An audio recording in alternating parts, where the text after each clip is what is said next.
Médio, do Oriente Médio é Israel, de Israel é Jerusalém, Jerusalém é o templo é o Santo dos Santos é a arca é a palavra é Jesus. Então existe um foco na mente do Criador, a qual tudo está voltado para Ele. E isso é muito importante que a gente entenda isso, para que a gente aprenda o nosso lugar como igreja e para que a gente entenda o propósito que Deus nos chamou. Eu não sou o centro da Bíblia. Você, por mais especial que você seja, o mais bonito que você seja, você não é o centro das Escrituras. Eu sei que, infelizmente, hoje em dia, os nossos cultos, as nossas músicas, elas são cultos e músicas voltadas para o ser humano. Que Deus vai fazer isso, que você é aquilo, que você é especial, que aquilo ou outro. Só que, na verdade, o propósito de Deus nas Escrituras sempre foi apontar a Cristo. É uma das coisas que a gente mais busca aqui, até em relação ao culto, quando a gente vem ministrar, quando a gente vem se reunir, seja no estudo, e até fica aqui uma deixa para nós no estudo aqui, que você possa ficar à vontade nisso, no estudo aqui, para que não faça desse dia aqui um dia de pesaroso, de que uma coisa pesada para aprender, não. A palavra diz que aonde nós tiverem dois ou mais reunidos em nome dele, ele se faz presente.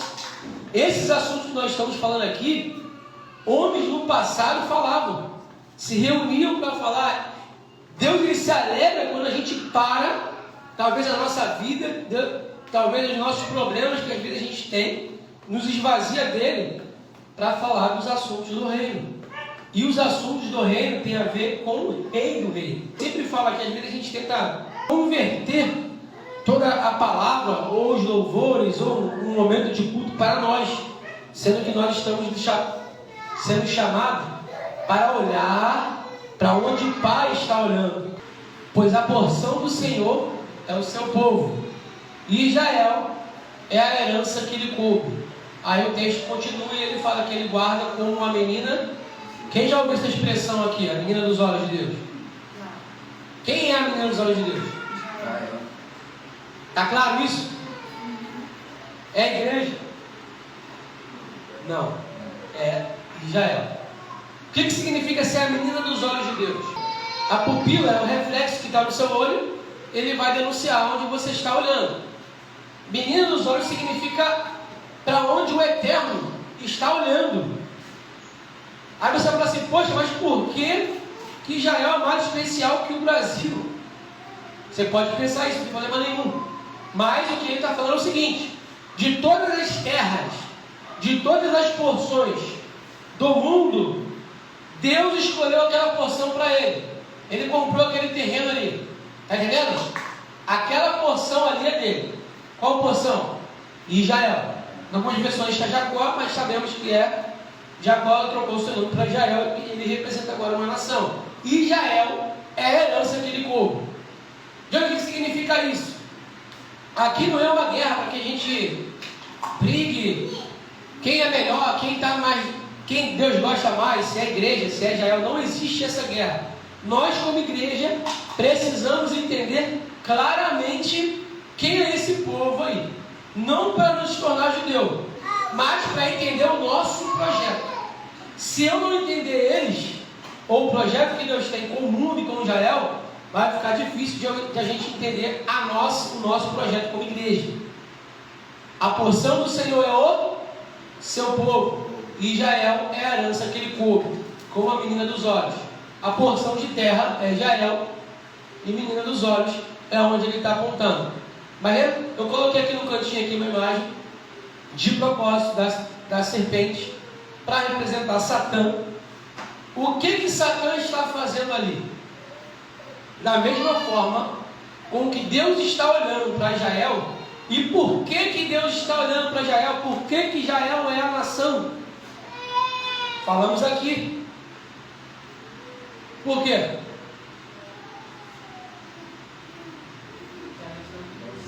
Mas por quê? Por quê?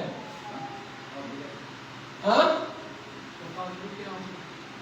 E por quê? O templo está ali por causa de alguém. Jesus. Tudo. Por que Deus está olhando para Israel? Por que Israel é a menina dos olhos dele? Porque de lá vem o seu filho. E por que há tantas guerras em volta de Israel? Por conta daquilo que está nascendo lá. Ele é o motivo da discórdia, irmão. Ele é o motivo da guerra. Não é uma porção de terra. Eu botei aqui, ó. Isso daqui é o mínimo do mapa. Mas se você for colocar Israel no mapa, eu falei isso aqui terça-feira passada.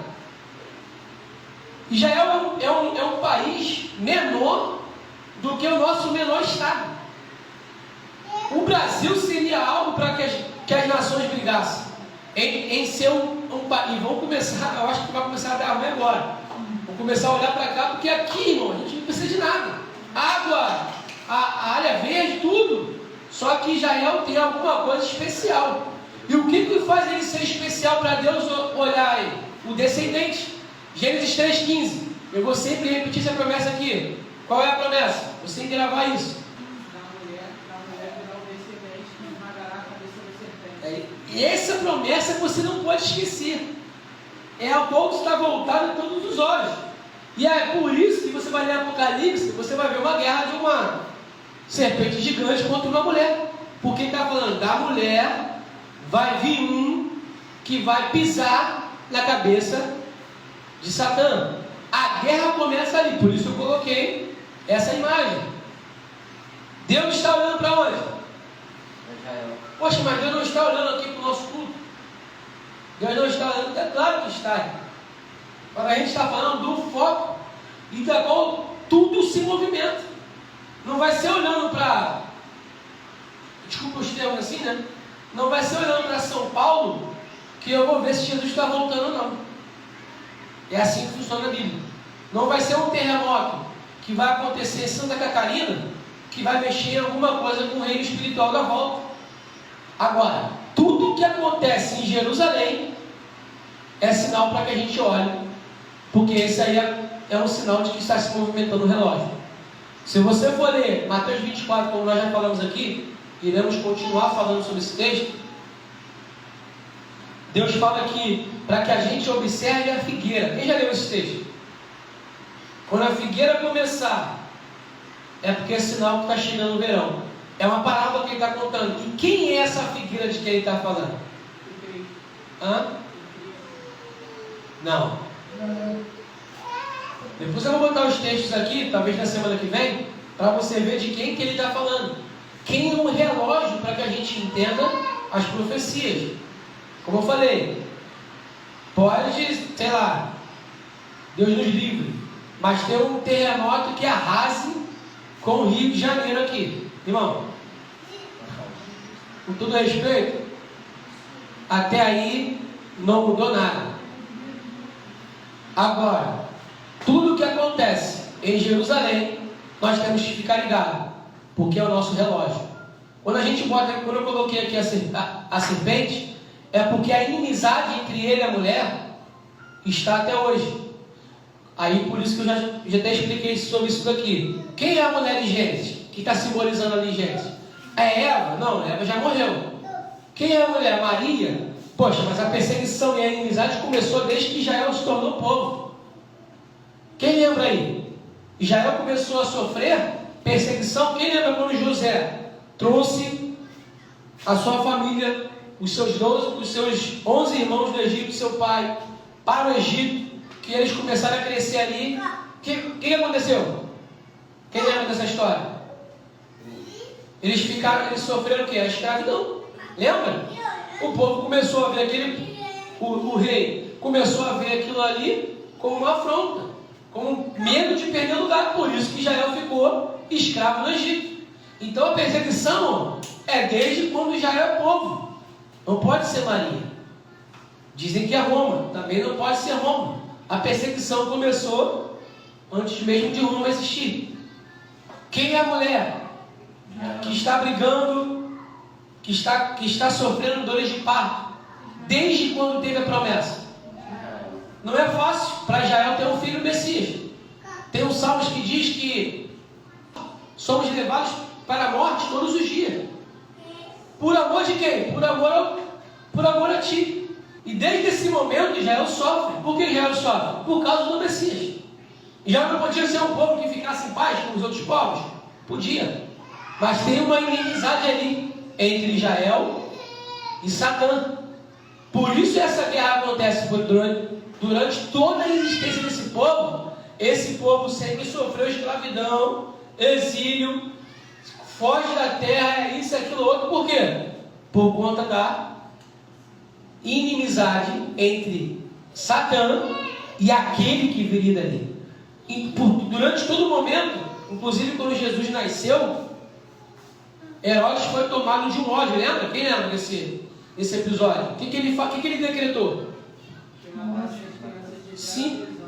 Simplesmente a morte. Ele foi tomado de um ódio, irmão, que não é dele. Porque esse ódio está vindo desde o princípio por Satã. Ele pega as motivações que todos os homens têm em relação a poder, em relação a status, em relação a crescimento, e ele coloca em ódio contra Israel nisso. E esse ódio, Israel é perfeito, está dando guerra lá agora. Israel está certo, Israel é o santinho da história. Não, irmão. Inclusive eu mostrei aqui para vocês o porquê que Deus olha para Israel. Por quê? Por causa que Israel é perfeito? Não, mas porque tem uma promessa e um descendente que veio de lá. A todo momento, Satã quer pegar a mulher e quer tragar o filho que essa mulher vai dar. A todo momento. Então, por isso que eu falei do estudo. É um dia que a gente se reúne aqui, talvez até mais, que a gente precisa ficar mais ligado talvez do que um culto. Porque estamos falando de coisas aqui que talvez muita gente não esteja falando hoje mais. E é essa questão dessa guerra, do que a gente está falando hoje, como a gente já tem comentado há algum tempo, são assuntos, irmãos, que não mexem simplesmente com a nossa vida. Você pode perguntar, por que a gente vai estudar? Poxa, eu preferia ouvir alguma coisa que falasse sobre a minha vida, sobre a minha história, sobre o meu testemunho. Tudo tem o seu momento, é lógico.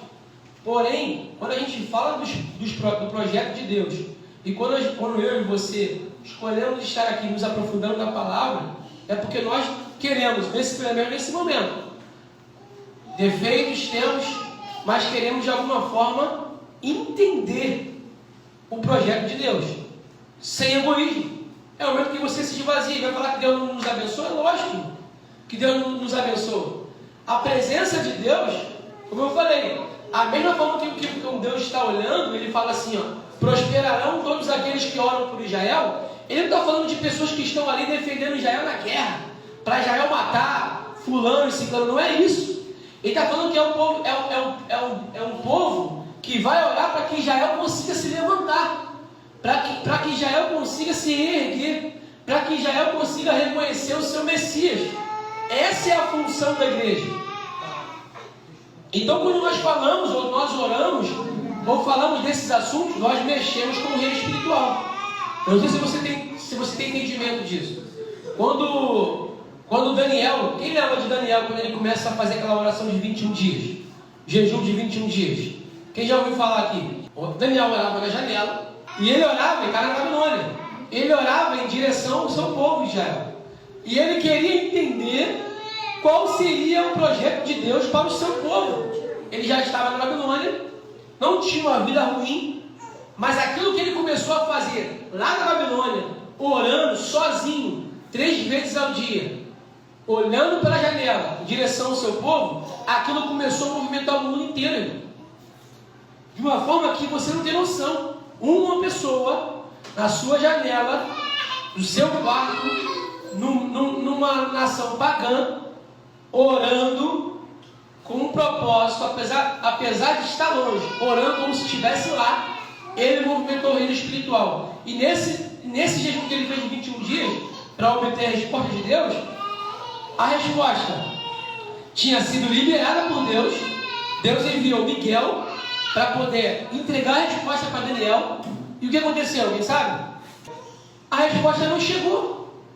Por que não chegou? Porque Gabriel parou, porque o reino de Satã se colocou na frente para que a resposta não chegasse.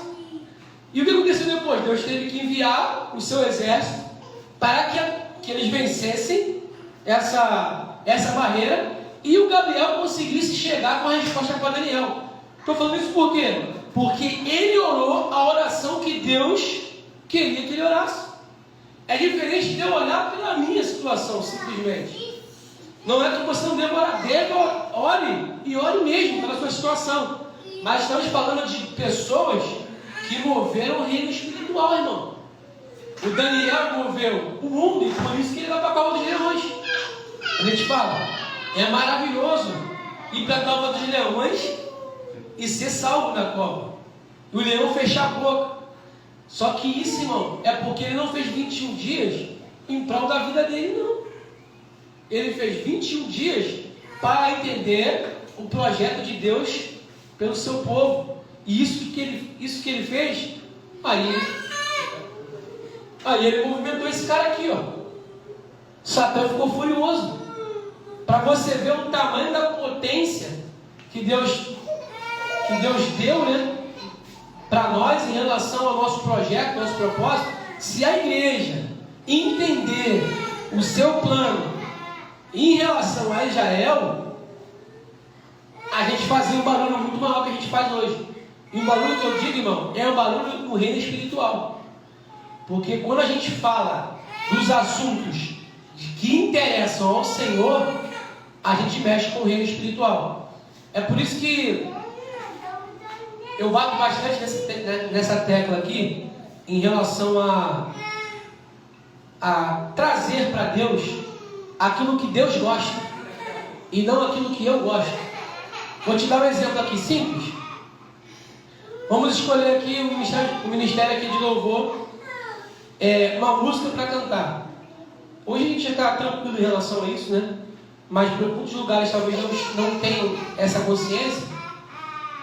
Tem aquela música que eu vou escutar talvez que vai mexer com o meu lado emocional. Vai fazer eu chorar em casa, mas não é talvez aquilo que Deus quer escutar no culto. Mas quando eu falo dos assuntos dele, quando eu ofereço aquilo que ele já mostrou que é o desejo dele, eu movimento o reino espiritual. Mas quando eu quero movimentar pelas minhas próprias emoções e pelas minhas próprias forças. Então Deus tem uma porção. Qual é essa porção? Israel. E aonde ele está olhando? Para Israel. Por quê? Porque de lá veio o cara que vai dividir tudo, irmão. Satã, desde o início, persegue para que não venha esse filho. Ele tentou impedir de todas as formas que Jesus nascesse, como eu falei. Uma das últimas investidas dele foi pelo Herodes, para tentar matar todas as crianças e com isso matar Jesus. Não conseguiu interromper o plano da vida dele. Agora ele vai querer interromper o quê? A volta. O Satã tem um objetivo, irmão. Deus tem um objetivo. Agora cabe saber se a igreja está com a mente nos mesmos objetivos de Deus. Eu botei outro texto aqui, só para a gente poder relembrar aqui. E nós? Da onde que a gente tirou essa separação? Não vos torneis causa de tropeço, nem para judeus, nem para gentios e nem para a igreja de Deus. Paulo está falando isso porque da onde que ele tirou essa divisão aqui? Tem algumas versões que aqui está grego, mas são gentios mesmo. Primeiro só existia, ou era Israel, ou o cara era circuncidado, ou o cara fazia parte do povo judeu, ou ele era um gentio. Quando Jesus morreu, ressuscitou, e ele trouxe a igreja, ele morre, ele ressuscita, e ali ele começa a igreja. E antes disso, existia igreja? Só no projeto. As palavras, as promessas, só no projeto. A igreja foi existir após a ressurreição de Cristo. Que como ele fala, ele pegou os dois povos. Quais os dois povos que tinham? Gentios e judeus. E agora passou a existir a igreja de Deus. Ou a noiva do Cordeiro, que a Bíblia chama. Então Paulo já está numa realidade hoje, do Paulo que ele está falando, que já existia judeus, que nasceram em Israel, ainda existiam gentios que não eram judeus e também não eram igreja, e começou a existir a igreja. Então é por isso que Paulo fala: não vos torneis causa de tropeço, nem para judeus, nem para gentios, nem para a igreja. Está claro essa divisão da Bíblia, que existe esses três povos? Está claro para todo mundo? Ou ainda resta alguma dúvida? Como eu falei, de Adão até Abraão não existia igreja e também não existia povo judeu. O povo judeu foi nascer entre Abraão e Isaac, que é igual a gente colocou aqui, que foi exatamente depois de 2 milênios. Em Abraão, Deus escolhe a nação de Israel, e a partir dali Deus revela de qual nação viria o filho, e aí já começa a perseguição total em cima dessa nação. Cristo morre e ressuscita. Aí qual o povo que surge novo ali? A igreja. Então isso, gente, vamos supor que esse seja o beabá para a gente poder ler a Bíblia. Para eu entender e me localizar, isso aqui é importantíssimo. Então por isso que hoje eu dei uma pausa ali na questão de Gênesis 1, versículo 2, para que a gente entenda cada povo e cada papel que cada povo tem. E uma outra coisa importante também, de novo, para a gente relembrar, é esse texto de Isaías. Nós, quando lemos a Bíblia, nós lemos no presente, temos um passado e estamos aguardando o futuro. Por exemplo, lemos os nossos dias de hoje, as escrituras que você pode identificar ali. Você vê o passado, que foram homens que já viveram: Adão, Moisés, Noé, Abraão, e você olha para o futuro e vê que ainda tem coisas a se cumprir da palavra. É assim que qualquer um vê. Inclusive, quando Deus chama Moisés para que Moisés fizesse e escrevesse Gênesis, ele está ali falando do passado, porque Gênesis já tinha passado, Moisés veio depois e está relatando algo que já aconteceu, mas também escrevendo algo que está acontecendo e escrevendo algo que ainda iria acontecer. A mentalidade de Moisés. Mas a mentalidade de Deus não é essa. Esse texto aqui é um dos textos que fala dele como arquiteto, que ele fala: eu anuncio o fim desde o... A mentalidade de Deus não é de alguém que está vivendo Gênesis como se Gênesis para ele fosse algo novo, ou que o princípio fosse algo que para ele estava começando ali e ele ia viver a aventura de como seria. Não. Quando Deus começa a falar de Gênesis e a criar Adão, por exemplo, ele já estava no final. O arquiteto só permite que uma obra seja iniciada pelo construtor quando o arquiteto já o quê? Já finaliza o seu projeto, o seu plano. Então precisamos olhar para Deus de forma que ele já está no fim. Para quê? Para quando eu ler Gênesis, eu entender que é alguém do fim escrevendo, falando para Moisés: escreve aí, Moisés, no princípio criou Deus os céus e a terra. Deus está colocando sobre a sua volta, sobre o final dos tempos, Deus está colocando tesouros que ainda vão acontecer, profecias acontecer, escondidas onde? No princípio, em Gênesis. Ele está dando para a gente todo um panorama daquilo que está acontecendo ali, real, beleza, mas aquilo que ainda vai acontecer. O Moisés, com a Torá, ele não precisa de Mateus, Marcos, Lucas e João. Não estou menosprezando os livros, nós precisamos dele. Mas Deus já tinha escondido tudo ali. A meta de Jesus não era escrever nada novo. A meta de Jesus era pegar esses tesouros que estavam escondidos lá em Gênesis, em Êxodo, Levítico, e revelar o que cada um tinha de significado. Ou seja, nós não estamos estudando, quando eu falo isso para que a gente não veja o Antigo Testamento como um livro passado, irmão. Ali tem promessas que nós ainda estamos aguardando. Falamos aqui na semana passada sobre o sonho de José. Quem lembra? O sonho de José se cumpriu? Pelo menos uma parte dele não, né?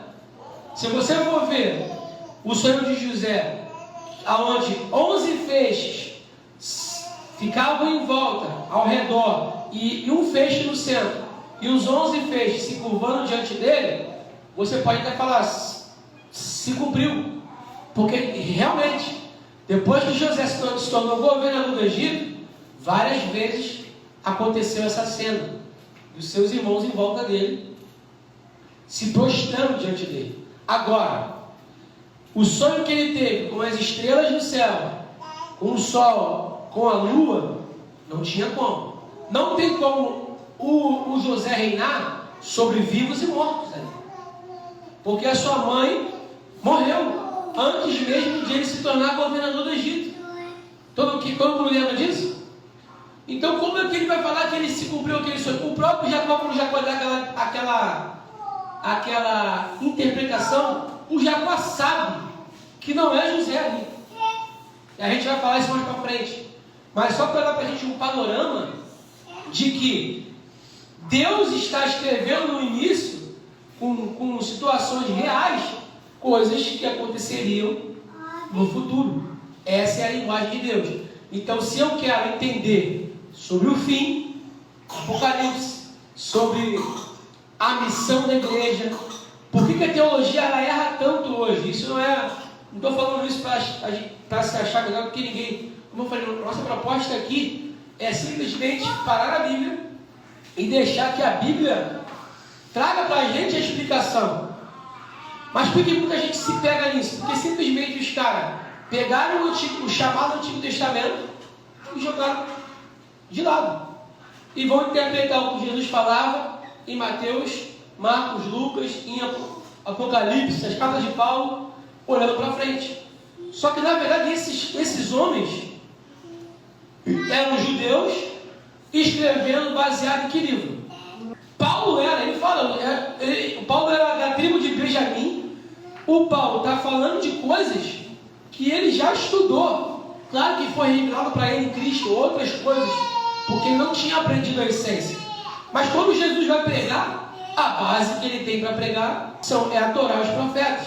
Então, se eu vou pegar um texto de Jesus falando, um texto de Paulo falando, de Pedro falando, sem a Torá como base, eu não vou entender o texto. Então, por isso que acho que há ainda muitas faltas, vamos falar assim, erradas, interpretações. Porque nós tiramos a base da interpretação, que é a Torá. Se eu tiro a base da interpretação, não tem nem para quem pregar sobre Jesus. Tem como? Não tem. Ali é a origem, aonde o pecado entrou, aonde a serpente ganhou poder, aonde um descendente foi prometido. Como eu falei, estamos aqui há 6.000 anos de história. A guerra que eu e você está hoje, para que o Messias volte, era a mesma guerra que os antepassados tiveram, para que o Messias venha. Para que o Messias venha e finalmente ele acabe com o pecado, para que o Messias venha e ele finalmente traga de volta a nossa reconciliação com Deus.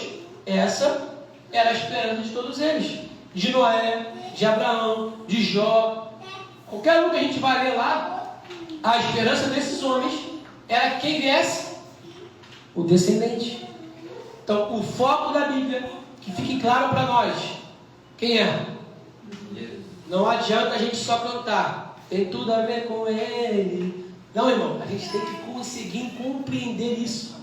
Tem tudo a ver com ele. Vamos parar também daqui a um tempo para estudar sobre a história de José. E a história de José é a vida de Jesus. A história de Abraão, Jesus. A história de Moisés, Jesus. Porque tudo tem a ver com ele. Sobre o centro do mundo, sobre quem é Israel e qual é o pensamento de Deus para Israel, vai ficar mais claro a gente conseguir entender as Escrituras. Vamos abrir nossa Bíblia rapidinho em João 1, que aí você pode falar assim, poxa, mas então Israel rejeitou Jesus. Israel rejeitou Jesus e agora Deus não tem nada mais com Israel. Deus agora transferiu toda a sua promessa para a igreja. Infelizmente muitos pensam assim ainda hoje. João 1, versículo 10 diz assim: aquele que era a palavra estava no mundo, e o mundo foi feito através dele, mas o mundo não o reconheceu. Veio para o que era mas os seus não Receberam. Mas a todos quantos o receberam, deu-lhes o direito de se tornarem filhos de Deus, ou seja, aos que creem no seu nome. Então tá fácil. Ele veio para Israel não aceitou, aí agora a igreja recebeu, então agora a igreja é filho, e Israel tem que pagar o preço do que eles fizeram. Infelizmente esse é um pensamento que muitos ainda têm até hoje. Por isso que se a gente colocar até um texto aqui, se a gente for falar para provar alguma coisa sobre as profecias em Gênesis, em Isaías, já teve momentos que eu falei, o cara falou para mim assim: não, cara, tu está lendo o Antigo Testamento. Quem já passou por isso aí? Hã? A desculpa é que a gente não vive na lei, vive na graça. Quem já ouviu aí de tempo da lei e tempo da graça? Vamos falar assim. Pode falar sem medo, irmão. Quem já ouviu falar, quando você vai dar um texto, isso não é o Antigo Testamento, cara. Isso aí já passou. Esse aqui é um texto esse é um texto que a gente acabou de ler, que ele é mal interpretado porque as pessoas não conhecem a Torá. Ele fala: veio para o que era seu. E acabamos de ler aqui. O que era seu? O que era dele? Que povo? Então ele veio para o que era seu. Ele veio para Israel. Porém, Israel não recebeu? Está escrito aí? Isso, né? Não. Ele fala: veio para o que era seu, mas os seus não receberam. Tu fala assim: pô, ele não mudou nada. Mudou. Porque ele está falando dos judeus. Ele está falando dos judeus, mas não de Israel. Não. Israel é o seu povo. Sim. O que era seu. Pois a porção do Senhor é Israel e é a herança que lhe coube. Quero você vai abrir agora em Números aí comigo. Números 3, versículo 11. Abriram aí? Então o Eterno falou mais a Moisés e disse: vede que eu mesmo escolhi quem? Os levitas. Da onde? Do meio dos filhos de Israel, em lugar de todos os primogênitos. Aqueles que entre os filhos de Israel, a minha madre, aí ele resume: portanto, os levitas são meus. Agora olha para mim, você vê a diferença. Veio para o que era seu, mas os seus, quem eram os seus? Não o receberam. Tem como você saber isso sem saber a Torá? Pedro, Tiago, João, Judas, o outro Judas, todos os discípulos de Jesus. A igreja começou com quem? Com os judeus, irmãos. Como é que eles rejeitaram? Se você for ver Jesus antes de morrer, lembra dessa passagem que ele entra em Jerusalém, no jumentinho? Todo mundo lembra dessa passagem? O que as multidões fazem para ele? Rosana, filho de Davi. As pessoas reconhecem ele como Messias. Mas como é que ele andava para lá e para cá e multidões o seguiram? Ele era rejeitado por Israel? Não. Porque quem rejeitou ele foram os levitas. E quem eram os levitas? Eram os sacerdotes. Era quem tinha a administração do templo. Para Jesus ser considerado Messias, os sacerdotes, os levitas, tinham que apontar para ele e tinham que dar para ele a autoridade. Mas foram justamente, isso aí por parte do plano, foram justamente por conta do plano, os levitas rejeitaram Jesus. Durante vários momentos dentro de Israel, Jesus pregando, Jesus curando, em várias situações, irmão, o povo de Israel queria pegar ele para coroar Jesus. Quem já viu esses textos? Que Jesus tinha que sair, porque ele não queria ser rei, não era a hora dele ser rei. Porque o povo queria. O povo o via como Messias. Mas o que estava faltando então para Jesus ser o Messias? os levitas, quem tinha autoridade como sacerdote, apontar para ele e falar: esse é o Messias. A única pessoa que fez isso foi quem? João Batista. Como sacerdote, ele aponta e fala: esse é o Cordeiro de Deus. Projeto com Israel ainda ou não? E aí eu te pergunto de novo: qual é o projeto da igreja em relação a Israel? Todo esse tempo aqui, ó, um sacerdócio entrou, porque o outro sacerdócio falhou. Todo mundo está prestando atenção? É muito importante aqui, olhando para cá. De Adão até Abraão, qual é o povo que vivia aqui? Quem? Repete todo mundo. O povo que vivia de Adão até Abraão. Por quê? Porque não existia judeu. Judeu foi a partir de quem? Foi a promessa dele, Abraão. Por isso que ele é patriarca. Abraão, Isaac, Jacó. De Abraão até Cristo, qual é o povo que viveu esses 2000 anos aqui? Judeus. De Cristo até hoje, qual é o povo que está no sacerdócio? Então, de Adão até Abraão, Deus escolhia pessoas para o sacerdócio, independente da sua nação, sua raça, sua etnia. Deus tinha um povo que eram gentios. De Abraão até Cristo, a nação sacerdotal era Israel. Não tem motivo de Deus trazer uma nação nova, um sacerdócio novo, se o primeiro está dando certo. É verdade?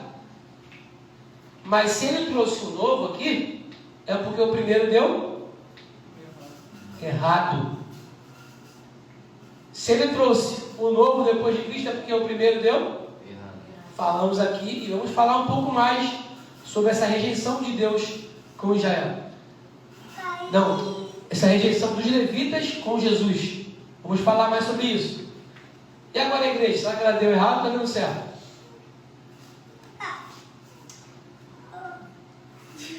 E aí? Em Apocalipse está o texto lá. Quem já leu as 7 cartas para as igrejas? Todo mundo já leu esse texto? Aquilo ali é para a igreja. E aquilo ali está falando dos 7 tempos da igreja na terra. Não é são 7. É os 7 tempos que a igreja está passando na terra. A igreja foi fundada onde? Em Cristo. Eu vou falar um pouco mais sobre isso aqui. E a gente vai ver que a última igreja, qual é o nome dela? Quem lembra? De Apocalipse. Igreja de... Não sabe como falar. Laodiceia. Era a igreja que estava com Jesus lá do lado de fora. Lembra desse texto? Eis que estou à porta e bato. Se alguém estiver ouvindo a minha voz aí dentro. Muito tá alto, irmão. Ninguém está ouvindo, não. E se tiver alguém ouvindo aí dentro, ouvir a minha voz, se abrir a porta, eu vou entrar. Essa é a igreja de Laodiceia. Essa é a última igreja na terra. E a última igreja que consegue conviver sem Jesus dentro dela. A primeira igreja, que se você for ver, a primeira é perfeita, de Atos. Como então João falou aqui. As pessoas tinham um pensamento só, um coração só, um batismo, uma palavra, mas logo naquele tempo ali já se começou a ter problemas. Se você for ver as cartas de Paulo, de Pedro, já tinha coisas acontecendo ali, cara, que eram coisas horríveis. Mas eles estavam vivos, os apóstolos.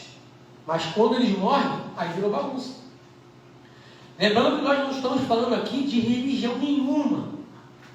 E quando eu falar do povo de Israel aqui, eu não estou falando do judaísmo. Eu vou explicar, vou sempre tentar repetir isso, porque eu sei que para quem está aprendendo pela primeira vez, pode se complicar um pouco nesse pensamento.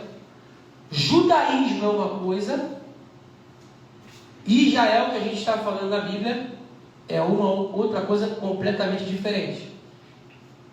E vou até, por exemplo, quando a gente fala, Deus deu para Moisés a Torá.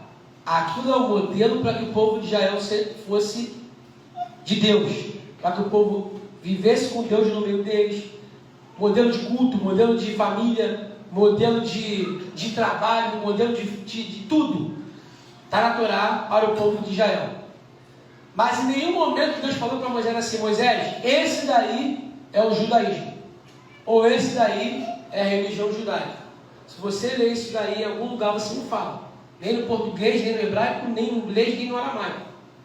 Deus deu para Moisés um modelo de vida, para Moisés instituir para o seu povo viver. Em nenhum momento se falou de judaísmo. O judaísmo ele vai ser fundado muitos anos depois de Moisés, e muitos anos mesmo depois de Moisés. É até recente se eu for falar e comparar com Moisés. Homens pegaram o que Deus colocou para Moisés, homens pegaram a Torá e transformaram aquilo ali em uma religião. Se você for ver o judaísmo, ele não é só baseado na Torá. Ele tem a Torá, ele tem o Talmud, tem os loucos a Cabala, e eles têm vários livros que, se você for ver, não é a Torá. Nós não podemos de maneira nenhuma pensar em ir para outro livro que não seja na Bíblia. E isso aqui eu não estou falando que você não pode ler livro, estou falando dessa ideia que a gente está falando aqui, de seguir, de doutrina. Por isso que a gente está falando aqui não é doutrina, de igreja, de denominação, não. É a Bíblia. Quando Deus deu a Torá para Moisés, ele estava pensando no seu povo ser o sacerdote do mundo. Ponto. Não tinha religião ali. O que começou a acontecer muitos anos depois é o que aconteceu com a igreja. Homens pegaram o que era perfeito e corromperam. Por conta de quê? Dinheiro, poder. Se eu não sei o que está escrito em Gênesis, eu vou inventar uma fantasia ali. Eu vou trazer a mulher para ali, a Lilith. Quem já ouviu falar da Lilith aí? Está ali? Aonde está escrito isso? Na Cabala. Então, se você for ver, pegar isso, a gente nem precisa se reunir. Pedro vai dizer, a Bíblia não vem de interpretação pessoal. Se eu não consigo interpretar um texto, eu não interpreto. Eu vou orar. Deus, quando Ele vai me trazer a luz da palavra, para qualquer um de nós, Ele vai te mostrar aonde está na Bíblia a resposta para aquele texto que você está em dúvida. Porque eu falei, é um Deus arquiteto que espalhou na Bíblia toda tesouros. Falamos aqui semana passada, que até a irmã falou sobre o sonho de José. Que ele começa, que não é um sonho de José. Quando o Salmos vai falar desse sonho, o Salmos não fala que é sonho, é palavra, é profecia. O José simplesmente empresta a mente dele para o projeto de Deus, mas não é um sonho da vida dele. Que ele quer ser governador do Egito, não é sonho dele. É um projeto e profecia de Deus. Então logo, Deus não vai se prender só em José. Deus espalha essa profecia em vários pontos da Bíblia. Então foi Deus que criou e fundou o judaísmo. Tudo que tem ismo, você já pode colocar aí como uma coisa bem para você questionar. O islamismo, tudo. Você vai falando ali, vão ter dedo de homem, que é onde a gente tem que começar a questionar. Aqui nós não estamos nos reunindo para falar mal de ninguém. E a nossa proposta aqui é exaltar Jesus só. Para que a gente se apaixone por Ele cada vez mais e para que a gente ame Ele acima de todas as coisas. Mas a gente tem que alertar. Aí você vai botar também catolicismo. Como que foi fundado o catolicismo? Ou o cristianismo. Jesus vem, Mateus, Marcos, Lucas e João, as cartas de Paulo, de Pedro. Ele vem e traz a essência, porque o povo não estava entendendo aquilo que ele fez. Ele chegou no mundo em que o povo judeu, o povo de Israel, não estava reconhecendo o Messias. O sacerdócio estava falido, o sacerdócio estava corrompido. Por quê? Dinheiro, poder, a ponto de o rejeitar e não reconhecer. Jesus vem, explica de novo o sábado, explica de novo sobre a Torá. Ele não veio anular a Torá, ele veio cumprir. Tudo que ele veio fazer foi trazer a essência do que tinha se perdido. Jesus morreu, os discípulos morreram, Roma assumiu a igreja, porque matou todo mundo, e quem não aceitava o que Roma queria, morria também. Aí nasceram pessoas que, ao invés de morrer, preferiram se juntar a ela, que não morreram pelo Evangelho. O que eles fizeram?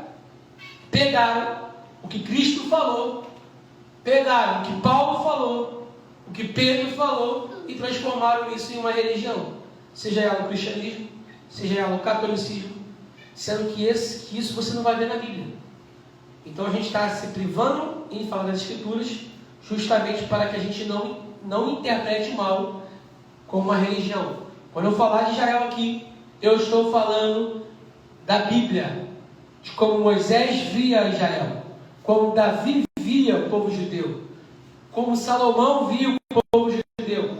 E quando nós falarmos de igreja aqui, nós não estamos falando da religião do cristianismo, do catolicismo, que tem várias estátuas montadas. Estamos falando de Cristo e como Ele fundou a igreja. Quando eu falei da nossa igreja, eu não falei de denominação. Eu falei da nossa igreja em relação a Cristo. Quando Cristo morre, a partir do corpo dele é fundada a igreja de Deus, que é aquela de Atos que você via, se reunindo, o mesmo pensamento, com simplicidade, com o mesmo propósito, com o mesmo foco, trazendo Jesus para o centro. Essa é a igreja. Como eu falei, porém, essa igreja, conforme foi passando o tempo, os homens de Deus foram morrendo, entrou o que ali? Entrou a divisão, entrou a corrupção. Hoje, talvez nós estejamos vivendo no último tempo dessa igreja de Laodiceia, que é a qual nós precisamos trazer ele para o centro, porque ele está lá fora. Já não é algo normal no nosso dia a dia isso. Não é uma igreja diária, como era a igreja de Atos. Eles se reuniam todos os dias no pátio do templo e nas casas para repartir o pão, para a comunhão, para a oração. E a todo momento que eles se reuniam, Deus iria acrescentando pessoas novas para a igreja. O Espírito de Deus se movia quando aquela igreja ali, pelo menos 2 vezes, quando aquela igreja orou, fechou a porta e orou, a oração deles eram tão unidas, era uma voz só, de uma forma tão simples e tão pura, que a palavra fala que aquele lugar tremeu fisicamente. Tu já imaginou isso, irmão? Se eu nos reunimos para orar e o lugar tremer, PVC aqui não aguenta. Mas está difícil ou não está? Então temos que entender também a realidade da nossa igreja. Quando eu falo nossa, já estou falando, não é denominação. Nossa, que eu falo, é o tempo em que a gente vive como igreja de Cristo. Isso vai nos dar um panorama do que a gente precisa fazer. Quando Esdras viu a situação, Esdras e Neemias viu Jerusalém derrotado, o que ele precisava fazer? Agora eu vou pegar e vou montar um evento aqui para me festejar. Era tempo daquilo ali? Quando Esdras e Neemias viu os muros caídos, era tempo de quê? Reconstruir o muro. Tu imagina? Então Deus é um Deus de cada profeta levantado de acordo com o seu tempo. Então não adianta, nós estamos olhando para a Bíblia agora. Eu creio que cada vez que a gente se reunir aqui, isso vai ficar mais claro e vai dar mais sede para que a gente entenda o que estava se passando. Se você for ler José, como eu falei, se você for ler Abraão, você vai ver Cristo ali se você quiser. E vai ver a profecia da volta de Jesus, a profecia da vinda dele a primeira e da volta. Quando ele fala aqui, quando ele fala, por exemplo, quando os fariseus pedem para ele um sinal, falam: mestre, dá-nos um sinal que você é o Messias. Quem lembra desse texto aí? E Jesus fala assim, nenhum sinal lhe será dado, a não ser qual sinal que ele fala? De Jonas. Jonas passou 3 dias dentro do ventre do peixe. Da mesma forma, o Filho do Homem ficará 3 dias no seio da terra. Esse é o sinal. Qual é o sinal? Aí você vai falar assim: poxa, quem disse que Jesus tinha que ressuscitar ao 3º dia? A Bíblia não está claramente nas profecias lá de Gênesis até Malaquias escrito: o Messias vai morrer e o Messias vai ressuscitar no 3º dia. Está escrito isso em algum lugar? Mas isso está escondido dentro da vida desses homens. O dia que o Jonas ficou na barriga do peixe, ficou 3 dias na barriga do peixe. Preste atenção, 3 dias na barriga do peixe. A filha do Jonas estava profetizando que um dia viria o Messias e ele ia ficar 3 dias na morte. Então, preciso ler ou não preciso ler? Preciso. Até aí, alguma dúvida? vai relembrar para a gente aqui. Paulo vai dar as características dos gentios. Aonde Paulo fala assim, versículo 11 de Efésios 2, ele fala: portanto, lembrai-vos que anteriormente eram gentios por natureza. Paulo está falando isso com a igreja hoje. A igreja hoje que eu falo na época dele, de Efésios, da igreja de Éfeso. Chamados incircuncisão, pelos que se chamam circuncisão, feita no corpo por mãos humanas. Aí ele vai dar as características que o gentio tem. Ele fala: estavas naquela época sem Messias, separados da comunidade de Israel, estranhos às alianças da promessa, sem esperança e sem Deus no mundo. Essas são as características. Ela não é circuncidada, não nasceu em Israel, não faz parte das tribos. Por isso ela é estranha às alianças da promessa, sem esperança e sem Deus no mundo. Se eu não tenho Jesus, eu não tenho Deus no mundo. Tem pessoas que talvez que moram aqui na rua que sejam gentios. Então ficou claro para vocês, quando a palavra fala de gentios, quem é o gentio? Então nós somos gentios hoje? Não. Nós hoje, apesar de antes não éramos nem considerados povo, nós hoje temos o Messias. Nós, de alguma forma, estamos ligados a Israel por isso. Nós não somos estranhos às alianças. Nós temos esperança e nós temos Deus nesse mundo. Ou seja, nós não fazemos parte desse povo aqui, mas essa separação ainda existe. Hoje existe o povo judeu ainda, existe a igreja e existe os gentios. Por isso que eu falei aquela vez. A gente vai voltar a falar sobre isso. Quando a gente fala dos acontecimentos do fim, da volta de Jesus, seja a volta, arrebatamento, grande tribulação, os 144 mil que vão pregar, nós temos que ter esse panorama na nossa mente, dos povos, gentios, judeus e noivo. Cada povo desse vai ter a sua parte dentro dos acontecimentos. Mas, como eu falei, Israel vai voltar a ser o sacerdócio.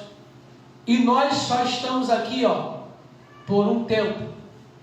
Só até o último, a palavra fala aqui, até que o último que chegue à plenitude dos gentios. O que significa isso? Quando a última pessoa, que seja gentio, ou seja a igreja, ou seja judeu, se converteu ao evangelho, ele vai encher um número exato, como se fosse, quando a palavra fala plenitude, é como se está completo agora. Deus falou, está completo. Quando essa última pessoa aceitar Jesus, seja em casa, numa igreja, num evangelismo, que seja, Jesus vai arrebatar, Jesus vai tomar para si. Essa última pessoa entrou, a igreja, ela não tem mais papel para fazer aqui na terra, porque já vai voltar. Quando a última pessoa entrar, a igreja vai terminar o seu papel aqui. Como eu falei, um sacerdócio sempre sai para o outro sacerdócio entrar. Nós estamos debaixo de qual sacerdócio aqui hoje? Jesus, mas de qual ordem? Melquisedeque, né? Porém, a ordem de Levi, que a galera fala, já era Israel, as promessas de Israel não são mais úteis, agora a igreja tomou o lugar de Israel. Isso, se você ouvir isso, você repreende na hora, irmão, porque o nosso papel não é esse. Eu vou ler o último texto aqui. Digo, pois, todo mundo está lendo? Porventura, rejeitou Deus o seu povo? Paulo está perguntando. O que ele responde aí? De maneira nenhuma. De maneira nenhuma. Grava isso, irmão. Porque também eu sou Israel. Quem está falando aí? Paulo. Paulo não é brasileiro não, hein? Da descendência de Abraão, da tribo de Benjamim. Deus não rejeitou o seu povo, que antes conheceu. Ou não sabeis o que a Escritura diz de Elias, como fala Deus contra Israel, dizendo: Senhor, olha Elias falando: Senhor, mataram os seus profetas e derribaram os seus altares, e só eu fiquei, e buscam a minha alma. Elias reclamando, ó. Mas Deus lhe deu a resposta: não tem só você não, reservei para mim 7.000 homens que não se dobraram diante de Baal. Ele está falando assim: poxa, será que acabou o povo judeu? Ele fala: lembra de Elias? Elias se viu no mundo com perverso e pensou que ele era o último profeta. E Deus falou para ele assim: Elias, não é só você não, tem 7.000 homens que eu reservei comigo, que não se dobraram. Assim, pois, também agora nesse tempo ficou um resto, segundo a eleição da graça. Versículo 6. E se é por graça, já não é mais pelas obras. De outra maneira, a graça deixaria de ser graça. Pois que o que Israel buscava, não o alcançou, mas os eleitos o alcançaram, e os outros foram endurecidos. Como está escrito: Deus lhe deu um espírito de profundo sono, olhos para não verem e ouvidos para não ouvirem, até o dia de hoje. Versículo 9. E Davi diz: torne-se eles a sua mesa em laço, e em armadilha, e em tropeço por sua retribuição. Escureçam-se os olhos para não verem, e escureçam-lhe continuamente as costas. O que Paulo está fazendo aqui? Paulo está falando uma carta e ele está citando a profecia de Davi. É o que eu estou acabando de falar aqui durante toda essa noite. Paulo está fazendo questão de ensinar e dando texto da onde que ele está tirando aquilo que ele está falando. Em Salmos. Por quê? Porque o Paulo não pode inventar nada que não está escrito entre Gênesis e Malaquias. Está dando para entender a importância de você citar o que está escrito? O Paulo, israelita, está citando Salmos para falar que Deus já tinha dito que um dia ele ia endurecer o coração dos judeus. Versículo 11. Digo, pois, porventura, os judeus tropeçaram para que ficassem caídos? De modo nenhum. Mas pela sua queda veio a salvação para quem? Para nós. Para quê? Para nos incitar o quê? Por que a igreja está aqui, irmão? Para provocar o quê? Ciúme em Israel. Você acha que estava provocando ciúme ou vergonha? Quando Paulo começou a pregar para os gentios, e os gentios ficaram cheios do Espírito Santo, e isso fez com que Israel ficasse com ciúme. Aí ele fala: e se a queda dos judeus significou riqueza para o mundo, e a sua diminuição a riqueza dos gentios, aí ele fala: quanto mais a sua plenitude. Aí no versículo 13, aqui no versículo 12 ainda, que ele fala: se Israel ali ter caído, Israel ter fracassado no sacerdócio, foi uma oportunidade para salvar os gentios que nós estamos aqui hoje. Aí o Paulo fala: quanto eles se erguerem, se eles perdendo trouxe salvação, quanto mais quando eles vencerem. Preste atenção. Portanto, convosco falo, gentios, que enquanto for apóstolo dos gentios, glorificarei meu ministério, para ver se de alguma maneira posso incitar ciúme no povo de Israel. Versículo 15. Porque se a sua rejeição é a reconciliação do mundo, qual será então a sua admissão, se não a ressurreição dos mortos? Se eles rejeitando trouxe salvação para nós, Paulo fala que quando eles aceitarem, vai haver ressurreição dos mortos. Isso significa o quê? Se eu quero que Jesus tome a igreja e ressuscite os mortos, o que eu tenho que fazer? Orar para quê? Para ele se levantar. Se ele se levantar, a gente tem a nossa bênção.